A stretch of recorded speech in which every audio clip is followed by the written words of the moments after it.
This channel does not promote any violent, harmful, or illegal activities. All content provided by this channel is meant for an educational purpose only.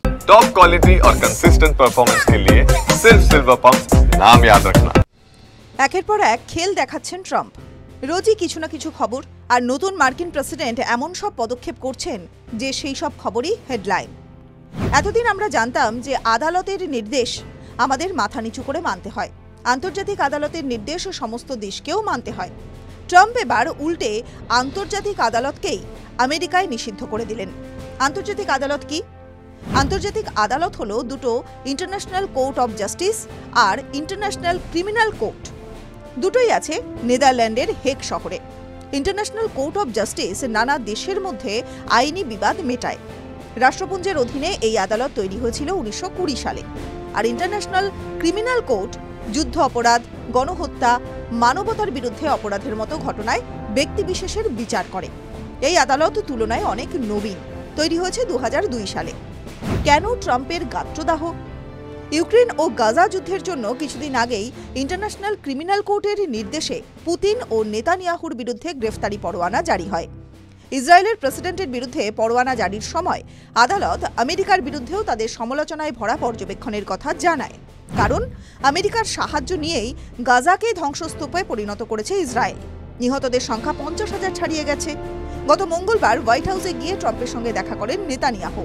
আর তারপরই Trump লিখিত অর্ডারে জানিয়ে দেন আমেরিকায় international criminal কোর্টকে ban করছেন তিনি। নিষিদ্ধর সঙ্গে শাস্তিও।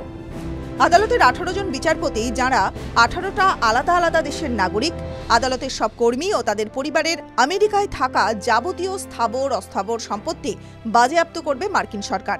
এরা কেউ আমেরিকায় ঢোকার কোনো রকম ভিসা পাবেন না। গাজা যুদ্ধে যুদ্ধাপরাধের বিচারের সময় যারা এই বিচার প্রক্রিয়ায় সাহায্য করেছিলেন তাদের ক্ষেত্রেও এই নির্দেশ প্রযোজ্য হবে। আইসিসির উপরে স্যাংশন জারি করেই ট্রাম্প থামেননি। বলতে পারেন রাজনৈতিক সৌজন্যের তোয়াক্কা না করেই প্রাক্তন মার্কিন প্রেসিডেন্ট জো বাইডেনের উপরেও স্যাংশন করে দিয়েছেন তিনি। বাইডেনের উপর নিষেধাজ্ঞা। আমেরিকার নিয়ম হলো প্রাক্তন প্রেসিডেন্টরা যতদিন শারীরিক এবং মানসিকভাবে সুস্থ থাকবেন ততদিন তাদের জাতীয় নিরাপত্তা সংক্রান্ত যাবতীয় তথ্য জানাতে হবে। বিভিন্ন ফেডারেল এজেন্সি এ বিষয়ে নিয়মিত প্রাক্তন প্রেসিডেন্টদের ব্রিফ করে। ট্রাম্প অর্ডার জারি করে জানিয়ে দিয়েছেন যে তাঁর আমলে জো বাইডেন জাতীয় নিরাপত্তা সংক্রান্ত কোনো গোপন তথ্য পাবেন না। নিজের সোশ্যাল মিডিয়ায় ট্রাম্প লিখেছেন, জো সব ভুলে যায়, ও জাতীয় নিরাপত্তার খবর জানলে বিপদ, তাই ওকে আর কিছু জানানো হবে না।